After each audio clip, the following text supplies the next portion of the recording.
ഇനി മറ്റൊരു വാർത്തയിലേക്കാണ്. മോഷ്ടിക്കപ്പെട്ടതും കളഞ്ഞുപോയതുമായ 100-ൽ പരം മൊബൈൽ ഫോണുകൾ 2 വർഷത്തിനിടെ വീണ്ടെടുത്ത് ഉടമസ്ഥർക്ക് കൈമാറി മാതൃകയായിരിക്കുകയാണ് വളയം പോലീസ് സ്റ്റേഷനിലെ senior civil police officer NM Anoop. നാട്ടിലെയും അന്യസംസ്ഥാനങ്ങളിലുള്ളവരുടെയും ഫോണുകളടക്കം അനൂപ് കണ്ടെത്തിയിട്ടുണ്ട്. റിപ്പോർട്ട് കാണാം. IMEI നമ്പർ ഇല്ലെങ്കിലും നഷ്ടപ്പെട്ട ഫോൺ കണ്ടെത്താൻ സാധിക്കുമെന്ന് അനൂപ് പറയുന്നു. ഫോണിലേക്ക് വിളിക്കുമ്പോൾ പരിധിക്ക് പുറത്ത് എന്ന സന്ദേശമാണ് മിക്കപ്പോഴും ലഭിക്കുക. എന്നാലും അവ എങ്ങനെയെങ്കിലും അനൂപ് കണ്ടെത്തും.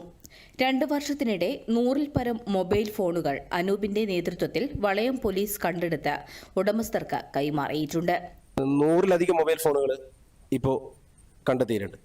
അത് കേരളത്തിനുള്ളിൽ നിന്നും അതുപോലെ കേരളത്തിന് പുറത്തുള്ള മൊബൈൽ ഫോണുകളും ട്രേസ് ആവുന്നത് അധികവും ഉത്തരേന്ത്യയിലാണ്. ഇപ്പോൾ ഒരു 20ഓളം പരാതികൾ ഇപ്പോൾ നിലവിൽ വന്നു കിടക്കുന്നുണ്ട്.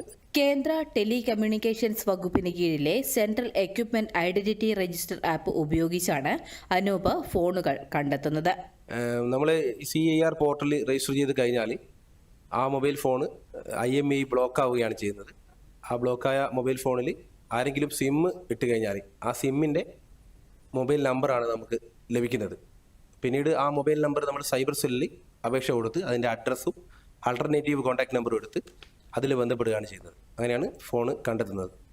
കേസന്വേഷണവുമായി ഡൽഹിയിൽ പോയ വളയം പോലീസ് സംഘം അവിടെ വന്ന ഇത്തരത്തിലുള്ള കേസിനും തുമ്പുണ്ടാക്കിയിരുന്നു.